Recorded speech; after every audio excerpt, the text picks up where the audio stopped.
నాకు తెలిసినంత వరకు నేను కూడా చర్చిలకు వెళ్ళిన సందర్భాలు ఉన్నాయి. హ్మ్. అప్పుడప్పుడు వెళ్తూ ఉంటాను కూడా. అయితే ఈ చర్చిలలో దయ్యాలు వదిలించేది ఉంటుంది. ఓకే. ఎందుకంటే పాస్టర్‌లకి ఆ శక్తి ఉంటది. హ్మ్. దేవుని లోతుగా దేవునిలో ఉండి ఎక్కువగా ప్రేయర్‌లో ఉండే వాళ్ళకి ఎవరికి దెయ్యం పట్టినా కూడా వాళ్ళకి తెలిసిపోతుంది. వాళ్ళని చూడంగానే వీళ్ళు బాగా రియాక్ట్ అయిపోతారు. హ్మ్. వీళ్ళొచ్చి గనక ప్రేయర్ చేసి బైబిల్ పెడితే ఏదైతే డెవిల్ లోపలికెళ్తదో అది ఖచ్చితంగా భయపడతది. బైబిల్ చూసిందనుకో అది దగ్గరికి రావడానికి ఇప్పుడు ఏ అమ్మాయికైనా దెయ్యం పట్టిందనుకో, బైబిల్ తీసుకెళ్ళి ఆ అమ్మాయి దగ్గర ప్రేయర్ చేసేటప్పుడు ఖచ్చితంగా ఆ లోపలుండే డెవిల్ భయపడతదనమాట. హ్మ్.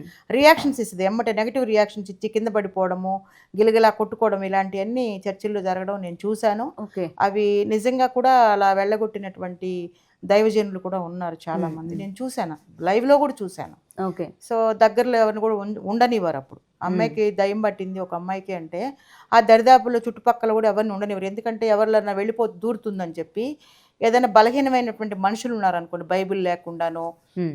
కొంచెం కొంచెం సాఫ్ట్‌గా ఉంటారనుకోండి, వాళ్ళలోకి ఎవరైనా ఒకళ్ళలోకి ఎళ్ళిపోద్దనేటువంటి భయంతో, ఆ చుట్టుపక్కల ఎవరు ఉండనీయకుండా దూరంగా సెపరేట్‌గా పెట్టి ఆ అమ్మాయిని, అమ్మాయి గాని అబ్బాయిలు ఎక్కువ అమ్మాయిలకే పడుతూ ఉంటది. హ్మ్.